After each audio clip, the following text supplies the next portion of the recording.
अरे भाई, औसग्राम वालों की आवाज ऐसी होती है क्या? ऐसी आवाज नहीं चलेगी।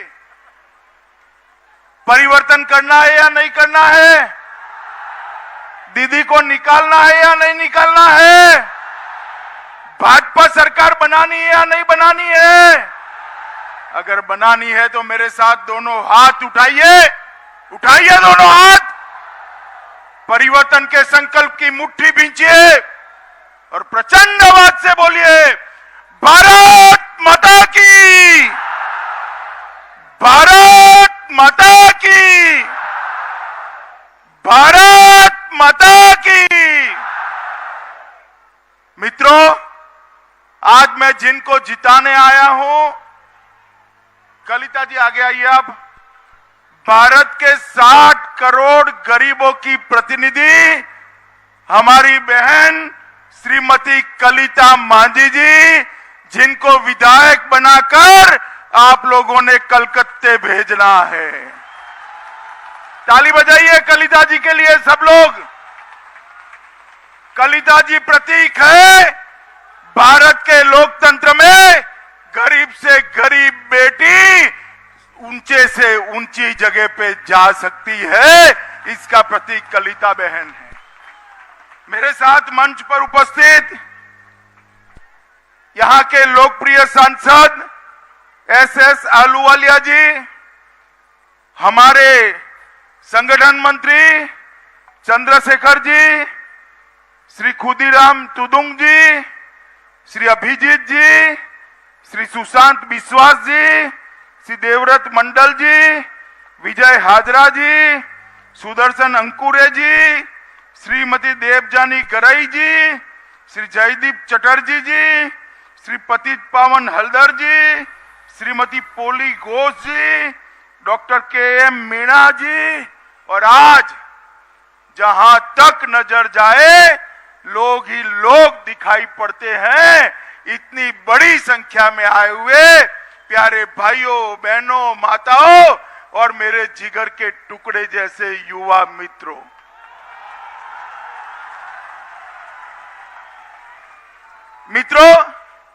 सुबह मेरा दौरा कैंसिल होने जा रहा था।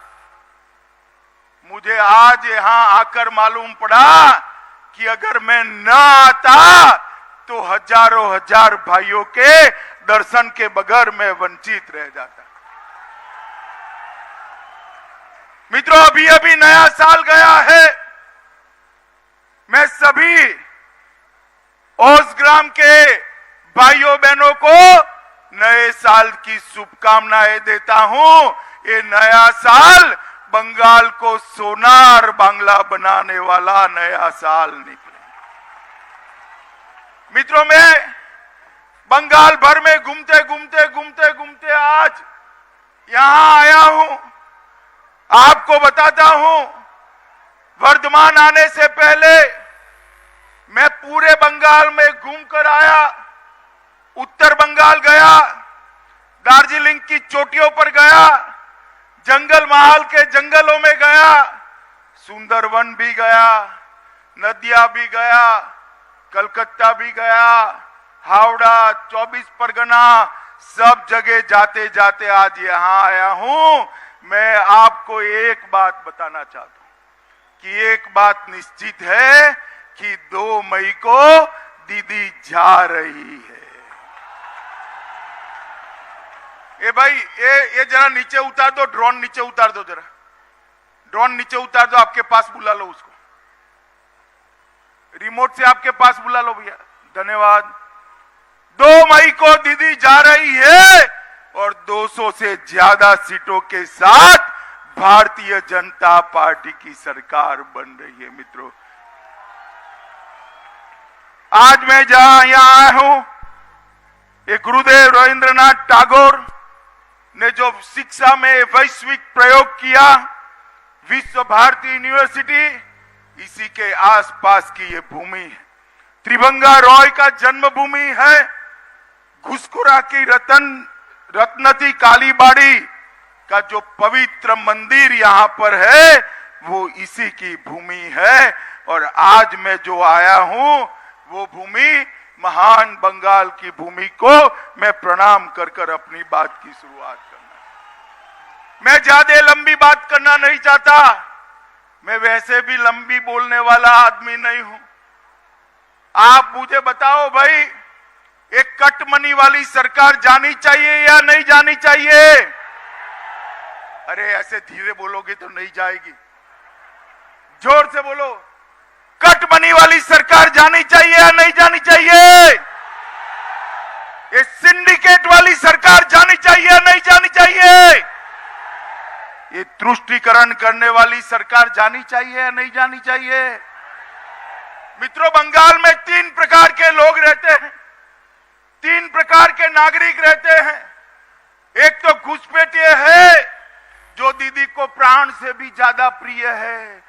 मेरे घुसपैठियों को हाथ मत लगाओ, हाथ मत लगाओ। दूसरे हैं मेरे और आपके जैसे लोग जो दोयम दर्जे के नागरिक हैं, जिनको अपना त्योहार भी मनाना है तो कोर्ट में जाना पड़ता है। दुर्गा पूजा के बाद विसर्जन करना है तो आपको परमिशन नहीं मिलती है। सरस्वती पूजा करनी है तो आपको परमिशन नहीं मिलती है। और तीसरे हैं शरणार्थी, जिनको नागरिकता भी नहीं दी। मेरे नमोशूद्र समाज के लोग, मतवा समाज के भाई, इनको नागरिकता नहीं दी।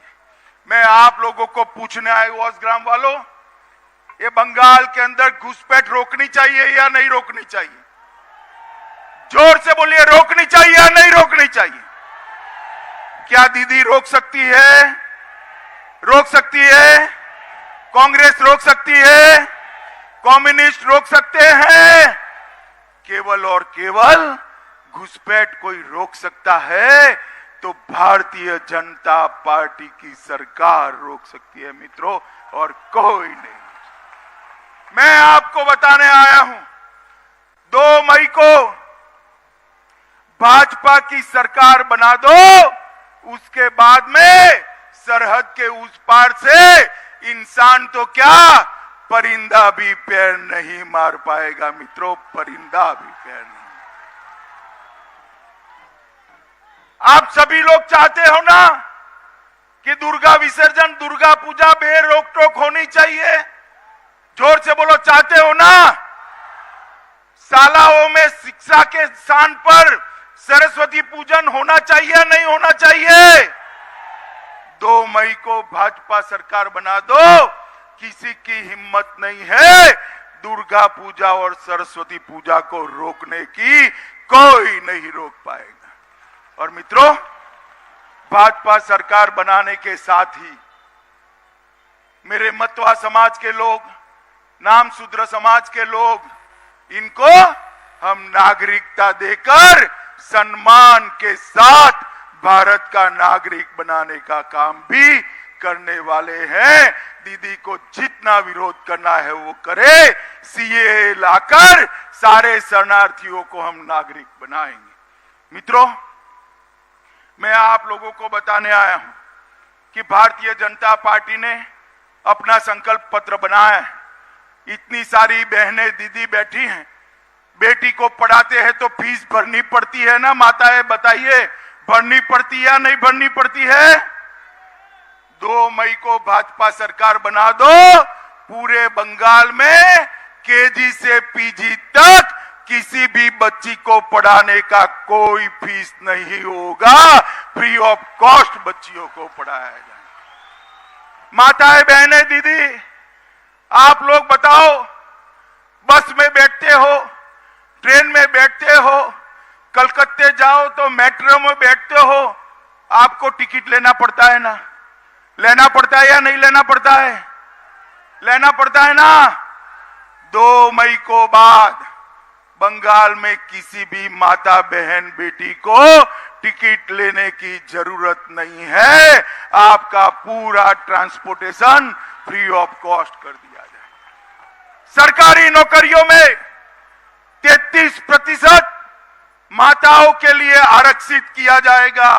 ये मेरे युवा बैठे हैं, इनकी रोजगारी एक घुसपैठिए छीन लेते हैं। आप कोई चिंता न मत करो, 5 साल के अंदर हर परिवार से एक युवा को रोजगारी देने का काम ये भारतीय जनता पार्टी की सरकार करने वाली है। मित्रों, मोदी जी एक योजना लाए हैं, देश के 60 करोड़ गरीबों को 5 लाख तक का सारा स्वास्थ्य का खर्चा प्रधानमंत्री आयुष्मान भारत योजना के तहत होता है। किसी को कैंसर हो जाए, दिल का दौरा पड़ जाए, लकवा हो जाए, गुर्दा बदलाना पड़े, किडनी बदलाना पड़े, लीवर ट्रांसप्लांट करना हो, मगर आप लोगों को मिलता है क्या? मिलता है भाई? जरा बोलो दीदी, मिलता है? ये ममता दीदी रोक कर बैठी है, मगर आप चिंता मत करो, 2 मई के बाद बंगाल के हर गरीब को प्रधानमंत्री आयुष्मान भारत योजना का 5 लाख रुपया का फायदा हर गरीब को मिलेगा। ममता दीदी उसको रोक नहीं पाएगी मित्रों, रोक नहीं पाएगी। देश भर के किसानों को 6,000 रुपया प्रति माह प्रति साल नरेंद्र मोदी जी भेजते, 3 साल से भेजते। अब 18,000 रुपया देश भर के किसानों को मिल चुका है। बंगाल के किसानों को एक फूटी कौड़ी नहीं मिली, क्योंकि ये दीदी लिस्ट ही नहीं भेजती। बंगाल के किसान को लगा मेरा 18,000 रुपया चला गया, मगर मैं आपको कहता हूं, मौका आया है, 2 मई को मोदी सरकार बना दो, 5 मई को सारे किसानों के अकाउंट में 18,000 रुपया एक साथ ट्रांसफर करने का काम ये भारतीय जनता पार्टी की सरकार करेगी। बाद में हर साल 10,000 रुपया किसानों को दिया जाएगा। मित्रों, हर महिला को गैस का सिलेंडर देने का काम मोदी जी ने किया है, शौचालय देने का काम किया है, और 2022 के पहले हर माता बहन के घर में शुद्ध पीने का पानी पहुंचाने का काम ये भारतीय जनता पार्टी की सरकार करने वाली। मुझे एक बात बताओ भैया, मोदी जी देश भर के करोड़ों लोगों का भला चाहते हैं, दिन रात लोगों के भले की चिंता करते हैं, और ये ममता दीदी दिन रात भतीजे को सीएम बनाने की चिंता करती है। कब मेरा भतीजा सीएम बन जाए, कब मेरा भतीजा सीएम बन जाए। मुझे बताओ भाइयों बहनों, बंगाल में वोट किसको देना चाहिए?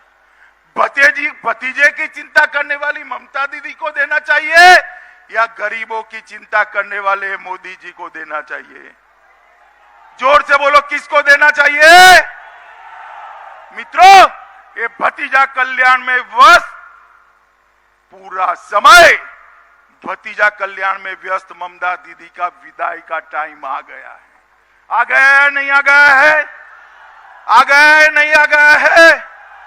मगर देखो भाई, ममता दीदी बहुत बड़ी नेत्री है, 10 साल तक बंगाल जैसे राज्य की मुख्यमंत्री रही है, पूरी दुनिया उनको जानती है। विदाई तो जरूर करो उनको, मगर धाम धूम से करना, जरा करनी चाहिए ना धाम धूम से। बड़ी नेता की विदाई होती है तो बड़े मार्जिन से करना चाहिए।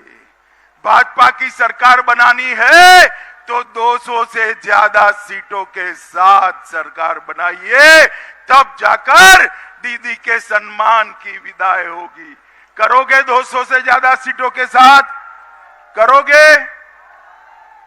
अभी अभी राहुल बाबा यहां आए थे, पर्यटन पे आए थे, पूरा चुनाव चला गया, अभी अभी एक दिन आए और कहा कि भाजपा का डीएनए क्या है। अरे राहुल बाबा, आप हमारा डीएनए क्या जानो भाई, आप नहीं जान पाओगे। पहले इटली के संस्कार छोड़ो तो भारत के डीएनए की आपको मालूमात पड़ेगी। मगर मैं आपको डीएनए बता देता हूं। हमारा डीएनए है, डी का मतलब है डेवलपमेंट, विकास, एन का मतलब है नेशनलिज्म, राष्ट्रवाद, और ए का मतलब है आत्मनिर्भर भारत। ये भारतीय जनता पार्टी का डीएनए है, आपको मालूम नहीं पड़ेगा। मित्रों, मैं आप सभी को बताने आया हूं कि हमने सारे सरकारी कर्मचारियों को, दीदी ने 7वां वेतन आयोग नहीं दिया है। हमने तय किया है कि भारतीय जनता पार्टी की सरकार बनते ही 7वां वेतन आयोग सारे के सारे सरकारी कर्मचारियों को देने का काम ये भारतीय जनता पार्टी की सरकार करने वाली। सारे टीचरों को सम्मानजनक तनख्वाह देने का काम ये भारतीय जनता पार्टी करने वाली है। मित्रों, भागीरथी और कुन्नूर नदी के तट पर जो बाढ़ आती है, इसको ठीक करने का भी हमने योजना बनाया है। आपके रोडों की हालत इतनी खराब है कि गड्ढे में सड़क है या सड़क में गड्ढा मालूम ही नहीं पड़ता है। हमने देवशाला, एरल और कोटाग्राम में पूरी सड़कें नई बनाने का निर्णय किया है और ये पूरे क्षेत्र में हर तहसील में एक स्वास्थ्य केंद्र बनाने का भी निर्णय किया है, जो गरीबों को यहां पर मुफ्त स्वास्थ्य की सुविधाएं देगी। और यहां पर जिले में एक मेडिकल कॉलेज बनाकर यहां के बच्चों को डॉक्टर बनने की सुविधा भी ये भारतीय जनता पार्टी की सरकार करेगी। हर तहसील पर एक जन औषधि केंद्र बनाया जाएगा, जिससे मलेरिया और डेंगू को 100% मलेरिया और डेंगू को निकालने की व्यवस्था हम करेंगे। मित्रों, आज बंगाल से पूरे भारत में युवा काम करने के लिए जा रहा है। हम ऐसा बंगाल बनाना चाहते हैं कि युवाओं को रोजगारी के लिए दूसरे राज्य में न जाना पड़े, इसी राज्य में अपने जिले में ही उसको रोजगारी की व्यवस्था हो। मगर ये सब तभी हो सकता है जब आप 2 मई को परिवर्तन कर दो। मित्रों, हमने गरीब से गरीब घर से हमारी बहन को प्रत्याशी प्रार्थी बनाकर भेजा है। भारतीय जनता पार्टी के सिवा कोई पार्टी की हिम्मत नहीं है इतनी गरीब परिवार की माता को, इतने गरीब परिवार की बहन को टिकट देकर विधायक बनाने की सोचे। हम किसके भरोसे पे टिकट दिए? किसके भरोसे पे? हम लोगों ने आपके भरोसे पे टिकट दिया है। मित्रों, आपके भरोसे से एक कलिता जी को हम जिताना चाहते हैं। बताइए, आप जिताएंगे? पक्का? देखो, हर बार दीदी के गुंडे आपको परेशान करते हैं ना? करते हैं ना? हाँ या ना बोलो, करते हैं ना? मगर मैं कहकर जाता हूं, दीदी के गुंडों से डरिए मत। इस बार आपका बाल भी बांका नहीं कर पाएंगे, बाल भी बांका नहीं कर। जब जनता जागती है, गुंडा भागता है। अब बंगाल की जनता जाग चुकी है। आज 5वें चरण का चुनाव हुआ, 70% मतदान हो गया है। एक भी जगह कोई गुंडा बूथ कैप्चरिंग नहीं कर पाए। ये भारतीय जनता पार्टी जनता की ताकत के माध्यम से गुंडों के खिलाफ लड़ना जानती है। मित्रों, आप सभी लोगों को मैं निवेदन करना चाहता हूं कि आप सभी लोग 22 तारीख को हमारी बहन के नाम के सामने कमल का जो निशान है उस पर बटन दबाइए। दबाएंगे क्या कमल के निशान पर बटन? पक्का? देखिए, मगर एक बात याद रखिए, कमल के निशान पर बटन तो जरूर दबाइए, मगर बटन इतने गुस्से के साथ दबाइए कि बटन औस गांव में दबे और दीदी को करंट कलकत्ते में लगे। दबाएंगे, भाजपा को जिताएंगे, मांझी बहन को जिताएंगे, 200 से ज्यादा सीटों के साथ भाजपा सरकार बनाएंगे, नरेंद्र मोदी जी के हाथ मजबूत करेंगे, सोनार बांग्ला बनाएंगे, घुसपैठियों को निकालेंगे, शरणार्थियों को नागरिकता देंगे। तो मित्रों, मेरे साथ दोनों हाथ उठाइए, उठाइए दोनों हाथ, परिवर्तन के संकल्प की मुट्ठी भींचे और प्रचंड आवाज से बोलिए, भारत माता की, भारत माता की, भारत माता की, वंदे वंदे, जय श्री राम, जय श्री राम, जय जय श्री राम। आप सभी का बहुत बहुत धन्यवाद। 2 मई को सोनार बांग्ला की शुरुआत होने के बाद फिर से मिलेंगे। सबको नमस्कार।